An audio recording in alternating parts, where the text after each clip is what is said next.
कहानी की शुरुआत होती है डैरिन के फ्यूनरल से। सभी लोग उसके जाने से दुखी थे, उसका परिवार, उसका बेस्ट फ्रेंड स्टीव। पर इन सबको क्या पता कि डैरिन तो ताबूत में मजे से गेम खेल रहा है, पक्का पबजी खेल रहा होगा। तो डैरिन इस ताबूत तक कैसे पहुंचा, और इससे भी बड़ा सवाल कि ये यहाँ पे फोन कैसे चार्ज कर रहा है। तो ये जानने के लिए चलते हैं भूतकाल में, जहाँ डैरिन एक पढ़ाकू बच्चा था जिसे सब पसंद करते थे सिवाय लड़कियों को छोड़ के, क्योंकि लड़कियों को तो गेड़िया मारने वाले बंदे पसंद आते हैं ना। डैरिन के ग्रेड्स भी अच्छे आते थे, जिसके चलते उसके मॉम डैड बहुत खुश रहते थे। बस उसकी इस रोबोटिक जिंदगी में एक ही दिक्कत थी, उसका दोस्त स्टीव, जो उसे हमेशा कुछ अलग करने के लिए कहता था, जैसे हिस्ट्री क्लास बंक करना और छत पे जाके स्कूल की प्रॉपर्टी को नुकसान पहुंचाना। मुझे लगा ये सब सिर्फ सरकारी स्कूल में होता है।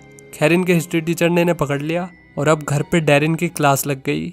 ये सब उस स्टीव की वजह से हो रहा है, तुम आज के बाद उससे बात नहीं करोगे। इसके बाद डैरिन के डैड ने ऐसी बात बोली जो दुनिया का हर एक बाप अपने बेटे से कभी ना कभी तो बोलता ही है, तुम्हें कॉलेज जाना है, नौकरी करनी है और फिर शादी करनी है। कॉलेज, नौकरी, शादी। और अंकल, इसके बाद क्या? खत्म। इन शॉर्ट, ज़्यादातर पेरेंट्स अपने बच्चों को मालिक नहीं बल्कि नौकर बनाना चाहते हैं। इसका एक बड़ा रीज़न ये भी है कि ज़्यादातर पेरेंट्स अपनी बेटी का ब्याह नौकर से ही करना चाहते हैं, सरकारी नौकर। खैर, डैरिन को ऐसी ज़िंदगी नहीं चाहिए थी, इसलिए उसने अपने पेरेंट्स की वार्निंग के बाद भी स्टीव के साथ अपनी दोस्ती नहीं तोड़ी। ये यहाँ बात ही कर रहे होते हैं, तभी इनकी तरफ एक लेमोजिन आती है। गाड़ी के अंदर से किसी ने इनकी तरफ एक पर्चा फेंका। ये एक फ्रीक शो का इन्विटेशन था जो आज रात इन्हीं के शहर में होने वाला था। रात में डैरिन और स्टीव घर से निकल के कुछ दूर साइकिलिंग करके फ्रीक शो देखने पहुंच गए। यहाँ पर हमें पता चलता है कि डैरिन को मकड़ियों से कुछ ज़्यादा ही लगाव है, जबकि स्टीव का इंटरेस्ट है वैम्पायर्स में। यहाँ पर इन्होंने टिकट लेने के लिए पैसे दिए, पर जब पर्दे के पीछे से टिकट नहीं आई तो स्टीव ने टिकट लेने के लिए हाथ बढ़ाया और तभी एक अजीब सा क्रिएचर उसके हाथ पे काट के भाग गया। हालांकि फिर उन्हें टिकट भी मिल गई। अब ये दोनों अंदर आ गए, जहाँ इनका स्वागत मिस्टर टॉल ने किया, जो शो को होस्ट भी कर रहा था और साथ में सिक्योरिटी गार्ड का काम भी संभाल रहा था। मिस्टर टॉल ने इनसे पूछा कि क्या तुम्हारी उम्र 21 साल है? इससे पहले स्टीव बोलता कि हम लोग यहाँ पर शो देखने आए हैं, ना कि तेरी बेटी से ब्याह करने। मिस्टर टॉल ने कह दिया कि कोई गल नहीं, आ जाओ तुसी। इसके बाद ये दोनों शो देखने के लिए बैठ गए। मिस्टर टॉल ने ऑडियंस का स्वागत किया और उन्हें दिखाया वुल्फमैन ने ऑडियंस में से एक लड़की का हाथ खा लिया, जिससे सबकी फटके 4 हो गई। लेकिन मिस्टर टॉल ने सबको शांत करते हुए बताया कि ये लड़की भी फ्रीक शो का हिस्सा है। लड़की ने दोबारा अपना हाथ उगा लिया। इसके बाद आयरन टीथ लेडी आई, जो अपने दांतों से कुछ भी तोड़ सकती थी। फिर आया 2 पेट वाला आदमी, जो कुछ भी खा सकता था, या को सुबह सुबह काफ़ी तकलीफ होती होगी। फिर आई madam Truska, she is beautiful. Madam Truska ने वॉलंटियर के लिए डैरिन को बुला लिया। जैसे ही उसने डैरिन को छुआ, उसे कुछ ऐसी चीज़ें दिखाई दी जो शायद आने वाले समय में होने वाली थी। इसके बाद मैडम ट्रुस्का ने अपने चेहरे पे बियर्ड उगा के ऑडियंस को हैरान कर दिया। लेकिन अपने एक्ट के बाद उसने शो को बंद करने के लिए कहा, क्योंकि उसने डैरिन के फ्यूचर में कुछ ऐसा देख लिया था जिसे देख के डर गई। मैडम के मना करने के बावजूद भी लार्टेन अपना एक्ट करने पहुंच गया। इस एक्ट में लार्टेन की जोड़ीदार थी उसकी मकड़ी ओक्टा। लार्टेन ने मकड़ी के साथ डांस करके लोगों को एंटरटेन किया। इसी बीच स्टीव ने लार्टेन को पहचान लिया। उसने लार्टेन को एक पुरानी किताब में देखा था और स्टीव के हिसाब से लार्टेन एक वैम्पायर है। तभी वहाँ शहर के कुछ लोग पुलिस को लेके आ गए। पोल्स आ गई भाई, पोल्स आ गई। इसी बीच डैरिन बैक स्टेज पहुँच गया, जहाँ ओक्टा मकड़ी पिंजरे में बंद थी। डैरिन को वो मकड़ी ज़्यादा ही पसंद आ गई थी। उसने मकड़ी को पिंजरे समेत उठा लिया और फिर तुरंत छुप गया, क्योंकि वहाँ कोई आ गया था। ये लार्टेन था, जो किसी बुढ़े आदमी से बात कर रहा होता है। उन्हें हाइब्रिड वैम्पायर से खतरा था, जिन्हें वैम्पनीज कहा जाता है। तभी स्टीव वहाँ पर आ गया और कहने लगा कि मुझे वैम्पायर बना दो। मेरी ज़िंदगी में कोई नहीं है, मेरे डैड भी मुझे छोड़कर चले गए और मेरी मॉम सारा दिन नशे में रहती है। ये सब बातें सुनने के बाद लार्टेन ने उसे एक मौका दिया और उसका खून टेस्ट किया। हालांकि खून टेस्ट करते ही उसे पता चल गया कि स्टीव में हीमोग्लोबिन की कमी है, इसलिए वो वैम्पायर नहीं बन सकता, जिसकी वजह से स्टीव गुस्से में वहाँ से चला गया। तभी लार्टेन की नज़र उसकी मकड़ी पर पड़ी, जो वहाँ थी नहीं। इससे पहले वो डैरिन को पकड़ता, डैरिन वहाँ से भाग निकला। रोड पे आते ही उसे किसी ने अपनी कार में बैठा लिया। ये वही कार थी जिसे शुरुआत में दिखाया गया था।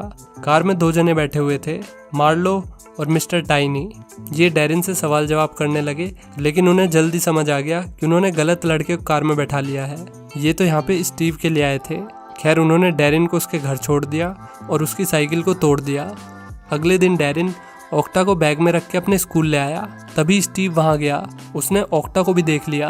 वो मकड़ी के साथ खेलने लगा कि अचानक उसके हाथ से पिंजरा छूट गया, जिससे ओक्टा वहाँ से भागने लगी। स्टीव ओक्टा को पकड़ने के बजाय उसे मारने की कोशिश कर रहा था। मकड़ी की वजह से स्कूल में अफरा तफरी मच गई। ओक्टा ने वहाँ सबको डरा दिया था और जब ओक्टा को लगा कि अब बस बहुत हो गया तो वो स्टीव के गाल पे पप्पी देके वहाँ से भाग गई।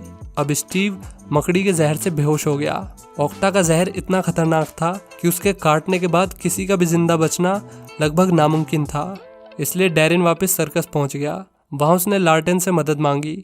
लार्टेन उसे एंटीडोट देने के लिए तैयार तो हो गया, लेकिन सिर्फ एक शर्त पर कि उसे उसका असिस्टेंट बनना होगा, वैम्पायर असिस्टेंट। ऐसा करने के लिए डैरिन को अपना परिवार, अपने यार दोस्त सब छोड़ने होंगे। अगर सीधे शब्दों में कहा जाए तो उसे मरना होगा। डैरिन इसके बावजूद भी लार्टेन की शर्त मानने के लिए तैयार हो गया। मतलब ये सच्चा दोस्त है स्टीव का। उसे वैम्पायर बनाने के लिए लार्टेन ने उसकी बॉडी में अपना खून छोड़ दिया। इसके बाद डैरिन इसकी पद्दी पे बैठ के हॉस्पिटल पहुंच गया। लार्टेन ने तुरंत स्टीव की बॉडी में एंटीडोट लगा दी, जिससे वो कुछ ही देर में नॉर्मल हो गया।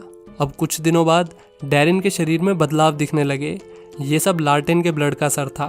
डैरिन अब कच्चा मांस खाने लगा और तो और वो अपनी छोटी बहन को भी चोट पहुंचाने वाला था, लेकिन उसने एंड मोमेंट पर खुद को रोक लिया। इसके बाद डैरिन ने देखा कि लार्टेन उसी के कमरे में बैठकर उसी की किताबें पढ़ रहा था, और जैसा कि इसका नाम लार्टेन है तो इसे किताब पढ़ने के लिए लालटेन की भी ज़रूरत नहीं है।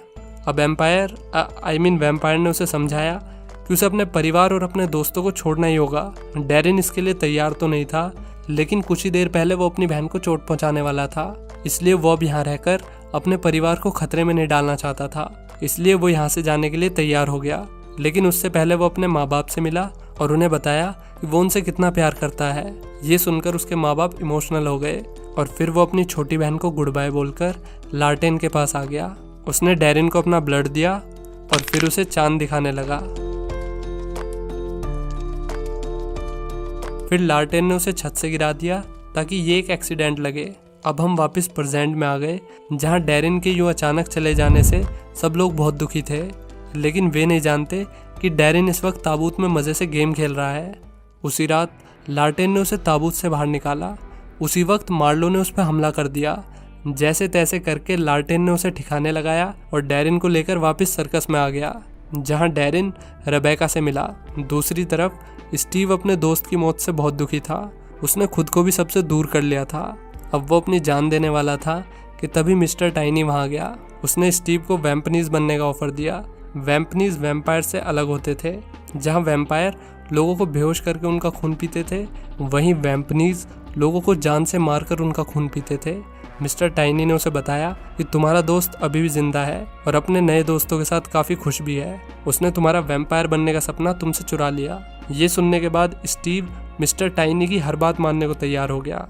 दूसरी तरफ डैरिन बाकी फ्रीक्स के साथ घुलने मिलने लगा। उसने अपनी ट्रेनिंग भी शुरू कर दी थी। एक दिन वो अपने फ़ोन में पुरानी फ़ोटोज़ देख रहा था, तभी उसने स्टीव को कॉल करने का फैसला किया। लेकिन स्टीव से बात होने से पहले ही लार्टेन आ गया और उसने डैरिन का फ़ोन तोड़ दिया। उसी रात मिस्टर टाइनी भी वहाँ पर आता है। वो यहाँ डैरिन को लेने आया था। यहाँ हमें पता चलता है कि डैरिन में कुछ खास शक्तियाँ है, इसलिए ही मिस्टर टाइनी उसे अपने साथ ले जाना चाहता था। मिस्टर टॉल ने बड़े अच्छे से सिचुएशन को संभालते हुए कहा कि हम इस बारे में सोचेंगे। इसके बाद लार्टेन ने डैरिन को सावधान रहने के लिए कहा, क्योंकि डैरिन के ऊपर एक बड़ा खतरा मंडरा रहा था। इसलिए लार्टेन ने उसकी ट्रेनिंग शुरू कर दी ताकि मुसीबत के वक्त पे वो खुद को बचा सके।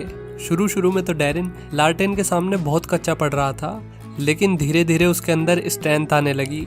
दूसरी तरफ मार्लो ने स्टीव को वैम्पनीज बना दिया, वो भी सिर्फ उसका हेयर स्टाइल चेंज करके। स्टीव का पहला शिकार और कोई नहीं बल्कि उसका हिस्ट्री टीचर होता है। इधर डैरिन को ताज़े खून की तलब उठ रही थी, इसलिए लार्टेन ने एक बंदे को बेहोश कर दिया।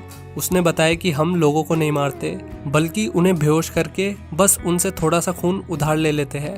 तलब उठने के बावजूद भी डैरिन उस आदमी का खून पीने के लिए तैयार नहीं हुआ। अगर लार्टेन लड़की को बेहोश करता तो शायद बात कुछ और होती। अब ये वापस कैंप आ गए। इनके आने के बाद यहाँ वैम्पनीज ने हमला कर दिया, जिस वजह से बहुत से लोगों की जान चली गई। ये बात तो साफ थी कि ये यहाँ डैरेन के लिए आए थे। फाइनली इन्हें डैरेन मिल गया, जो कॉस्ट्यूम रूम में रिबेका के साथ छुपा हुआ था। उसने वैम्पनीज से लड़ने की कोशिश की, मगर कोई फायदा नहीं हुआ। वो तो शुक्र है कि लार्टेन और बाकी फ्रीक्स टाइम से आ गए, जिस करके डैरेन बच गया, लेकिन मार्लो रेबेका को अपने साथ ले गया था। अब डैरेन किसी भी कीमत पर रिबेका को वापस लाना चाहता था। इसी बीच मिस्टर टाइनी ने डैरेन के घर वालों को भी किडनैप कर लिया, ताकि वो लड़के को जाल में फंसा सके। जब डैरेन अपने घर पहुंचा तो उसे वहां कोई नहीं मिला। मिस्टर टाइनी उसके लिए सर्कस का इनविटेशन छोड़ के गया था। अब इस जंग में लार्टेन भी डैरेन के साथ था। इसके बाद डैरेन थिएटर में पहुंच गया, जहां उसने रेबेका और अपने परिवार वालों को देखा। वे सभी बंधे हुए थे।